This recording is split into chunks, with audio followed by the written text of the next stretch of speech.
Hey everyone, welcome back to the channel. Today we're diving into a really powerful and honestly, a pretty tough chapter in the Bible, 1 Samuel chapter 15.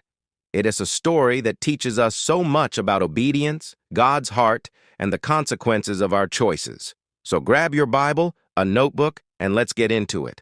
The chapter opens with the prophet Samuel delivering a very specific command from God to King Saul.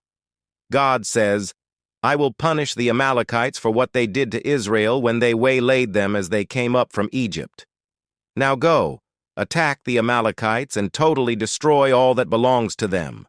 This command was direct, clear, and carried the weight of divine authority. It was a moment of judgment for the Amalekites, a nation that had shown relentless hostility towards Israel. So, Saul gathers his massive army, we're talking over 200,000 soldiers, and marches to the city of Amalek. He even gives a warning to the Kenites, who had been kind to Israel, telling them to move away so they wouldn't get caught in the crossfire. So far, so good. It looks like Saul is ready to carry out God's command to the letter. But here's where the story takes a sharp turn. Saul and his army defeat the Amalekites, just as God commanded.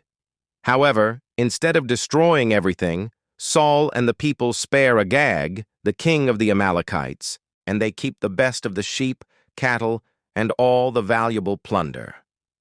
They only destroyed what they considered worthless or weak. They essentially looked at God's command and thought, "We can improve on this. We know better." Then, the word of the Lord comes to Samuel, and it's heartbreaking. God says, "I regret that I have made Saul king, because he has turned away from me and has not carried out my instructions." Samuel is so grieved that he cries out to the Lord all night. Can you imagine the weight of that? The prophet who anointed Saul now hears that God regrets his choice.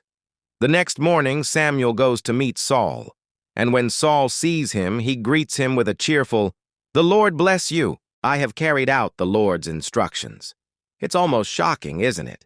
In his own mind, Saul genuinely believes he has been obedient. He's checked the box, done the main task, and feels pretty good about it.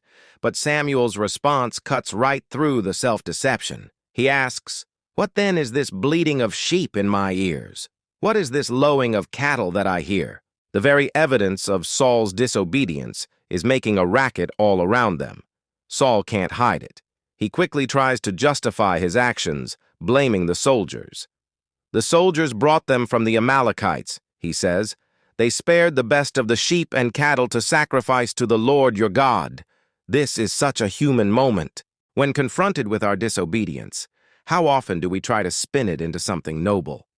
"I was doing it for a good reason. I was going to use it for God." But Samuel isn't having it.